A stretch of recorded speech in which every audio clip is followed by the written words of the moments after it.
साथियों नमस्कार, कैसे हैं आप सब लोग। आप सबको जय श्री राम, जय बालाजी की, जय खाटू श्याम जी की।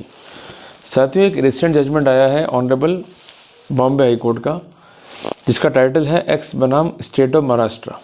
जजमेंट जो है आपको इजीली मिल जाएगा लाइव लॉ पे, और जजमेंट जो है रिजर्व हुआ था 3/1/2025 को प्रोनाउंसमेंट के लिए, और फाइनली प्रोनाउंस हुआ 10/1/2025 को। जजमेंट के तहत एक एफआईआर थी 498 है, 506, 323, 504 आईपीसी के तहत उसको क्वैश करने के आदेश दिए। साथियों मामला क्या है इसको हम समझेंगे, और कोर्ट के क्या क्या एडजुडिकेशन थे उसको हम समझेंगे, और क्या लापरवाही रही पुलिस के पार्ट पे जिसको कोर्ट ने जो है काफ़ी गंभीरता के साथ जो है लिया। और हम भी अगर ऐसे ही प्रॉब्लम से गुजर रहे हैं तो डेफिनेटली ये जजमेंट जो है हमारे लिए काफ़ी सहायक साबित होगा। साथियों ऐसा है कि सबसे पहले अपन बात करते हैं पात्र परिचय की। साथियों जो कंसर्न आरोपी गण हैं, जो कंसर्न परिवादियाँ हैं, ये मुस्लिम धर्म के जो हैं फॉलोअर्स हैं। क्लियर है साथियों। जो शादी हुई है वो हुई है as per Muslim rights and custom.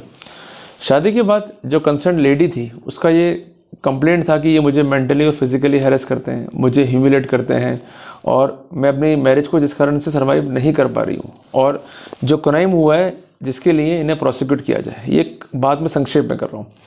इसने एफआईआर जो है दर्ज करा दी 498 है, 506, 323, 504 आईपीसी में, और पार्टी बनाया अपने हस्बैंड को, हस्बैंड के माता पिता को, अपने देवर को मींस हस्बैंड के भाई को, अपनी मैरिड सिस्टर इन लॉ को, उसके हस्बैंड को, और एक कज़न को। अब क्या क्या आरोप थे एफआईआर में उसको जो है अपन एक बार स्क्रूटनी करते हैं, और क्या गलतियाँ हुई पुलिस से इस केस में उसको भी जो है अपन उसके बाद देखेंगे। लड़की का कहना ये था कि ये सब लोग जो है एक राय होकर के जो है काम करते हैं। ये मुझे कहते हैं कि तुम विलेज से हो और तुम्हें खाना जो है बनाना नहीं आता है, एलिगेशन नंबर 1। दूसरी बात, ये मुझे फिजिकली और मेंटली हैरेस करते हैं, और लगभग हर एफआईआर में ये फैक्ट देखने को मिलेगा, बट कोर्ट ने का स्पेसिफिकेशन किया है तो यहाँ पर कोर्ट ने जो है हिट किया। इसका कहना था कि ये लोग मुझे टॉन्ट करते हैं, पर कोर्ट का कहना ये था कि अगर सब लोग टॉन्ट कर रहे हैं और एक साथ कर रहे हैं तो ये बियॉन्ड इमेजिनेशन है, क्योंकि टॉन्टिंग बेसिकली एक टारगेटेड एलिगेशन है, एक टारगेटेड गेस्चर है। क्लियर है। तो कोर्ट ने यहाँ भी सस्पेक्ट किया। कोर्ट ने कहा कि ये जो लोग हैं किस प्रकार से क्रूरल्टी करते हैं, क्या नहीं करते हैं, ऐसा कोई भी स्पेसिफिकेशन नहीं है।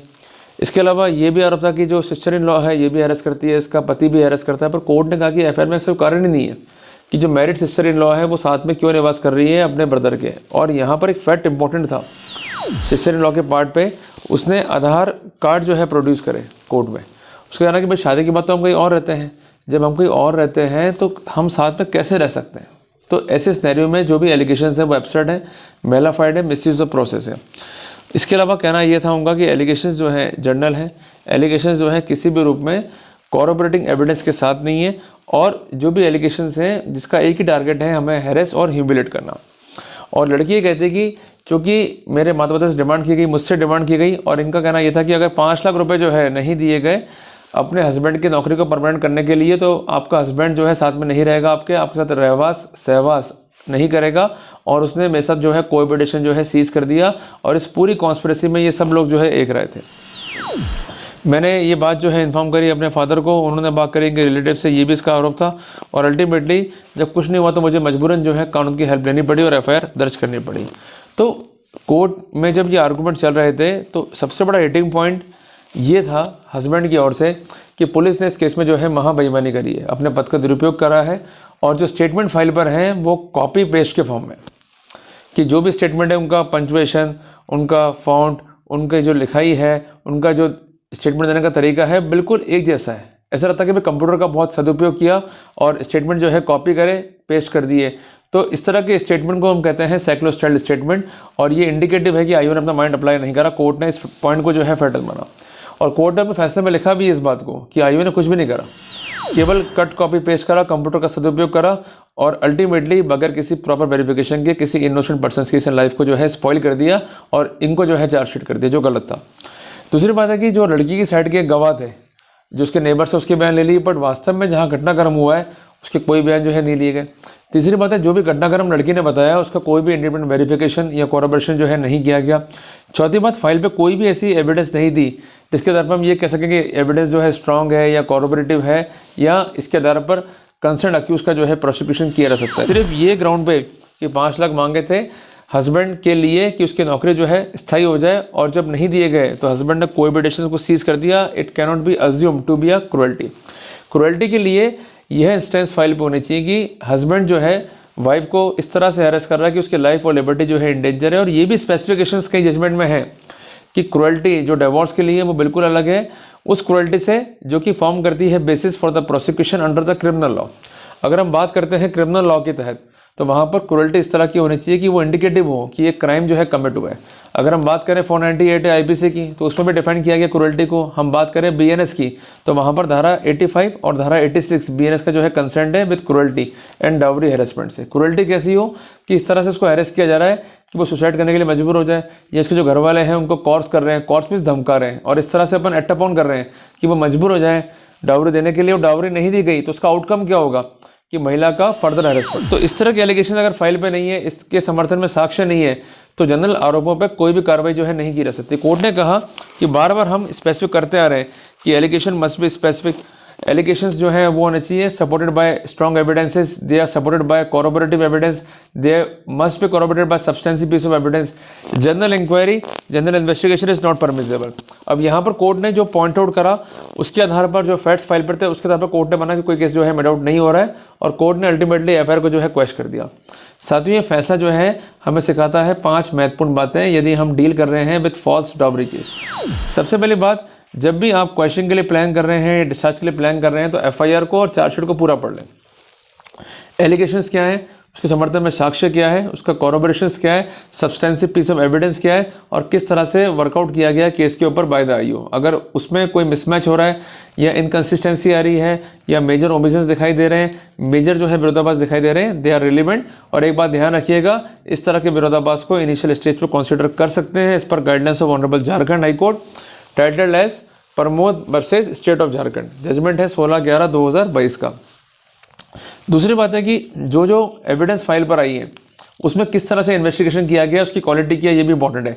अगर इन्वेस्टिगेशन का पैटर्न जो है अनप्रोफेशनल है, जैसे इस केस में था कि स्टेटमेंट जो है कॉपी पेस्ट कर दिए, कि एक स्टेटमेंट को उठाया, सेम का सेम स्टेटमेंट दूसरे गवाह का, सेम का सेम स्टेटमेंट जो है तीसरे गवाह का, तो ये फैटल स्थितियां हैं। और कॉपी पेस्ट स्टेटमेंट जो है साइक्लोस्टाइल होते हैं, इसको कोई भी वैल्यू जो है नहीं दी जा सकती।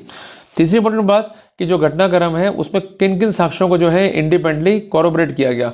लड़के के घर के आसपास जो हैं पड़ोसी हैं, क्या उनके बयान लिए गए, घर में और व्यक्ति भी हैं उनके बयान लिए गए या नहीं लिए गए। अगर प्रॉपर तरीके से कोरोबोरेशंस नहीं है, इंडिपेंडेंट जो है वेरिफिकेशंस नहीं है घटनाक्रम का या फैक्ट्स का, तो ये फैटल है फॉर द प्रोसिक्यूशन। चौथी बात है कि एलिगेशन की क्वालिटी क्या है।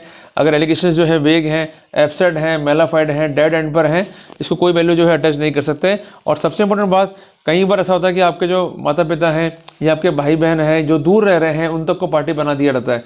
अगर ऐसी स्थिति तो आप आधार कार्ड पर रिलाई करें, इवन उनकी जो बैंक पासबुक में एड्रेस है उस पर रिलाई करें। अगर हमारा एड्रेस ही अलग है, हम रहते अलग हैं और जिस एड्रेस पर रह रहे हैं वहीं से हमारे सामान्य कॉरेस्पॉन्डेंस हैं, तो ऐसी स्थिति में लड़की के साथ रहना, उसको हैरेस करना, उसको ह्यूमिलेट करने का प्रश्न ही उत्पन्न नहीं होता है। तो ये बेसिकली जजमेंट नहीं है, ये इंपॉर्टेंट गाइडलाइंस हैं, इसको फॉलो कीजिएगा whenever you are going to plan for questioning and drafting. But बार बार मैं आपसे निवेदन करता हूँ और आज भी करूँगा कि आप लोग ब्रीफ डिफेंस किया करो या डिफेंस ब्रीफ किया करो, दोनों एक ही बात है।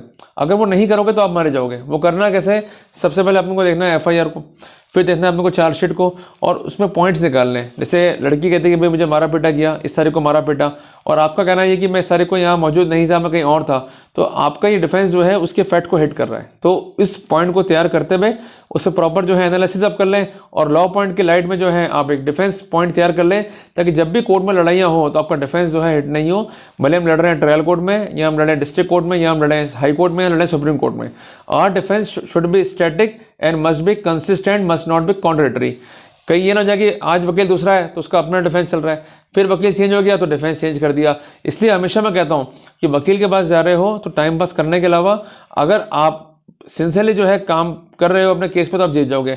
अमूमन हम लोग करते क्या है, दफ्तर में जाते हैं वकील के, बाहर जूनियर बैठे होते हैं, उनसे हम करते रहते हैं हंसी मजाक, फिर 2 घंटे हम टाइम पास करते हैं, आते हैं। इसको हम कहते हैं unprofessional approach towards the case. करना क्या है आपको केस के अंदर जब भी डिस्कस करना है वकील साहब से उनका अपॉइंटमेंट लो, प्रॉपर तरीके से केस को जो है डिस्कस करो, क्या क्या पॉइंट निकल सकते हैं उसके पॉइंट्स पर जो है डिस्कस करो, तभी आप लोगों को मजा आएगा। अदरवाइज केस का अपन जो है सर्वनाश कर देंगे, अच्छे केस को भी अपन जो है खराब कर देंगे। तो जो पॉइंट हमारे माइंड में आ रहे हैं उसको बताएं एडवोकेट साहब को, डिस्कस करें वो पॉइंट क्यों इंकॉर्पोरेट करने चाहिए, क्यों नहीं करने चाहिए, फैसला अंतिम उनका है, बट हमें हर बात जो है डिस्कस करनी है, हर पॉइंट जो है हमें रखना है, ताकि हमें बाद में जो है दिक्कत नहीं पड़े। क्लियर हो गया अपने को?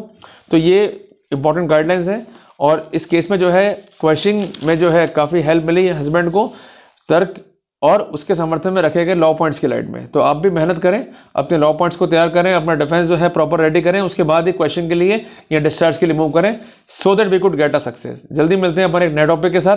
टिल देन, जय हिंद, जय भारत।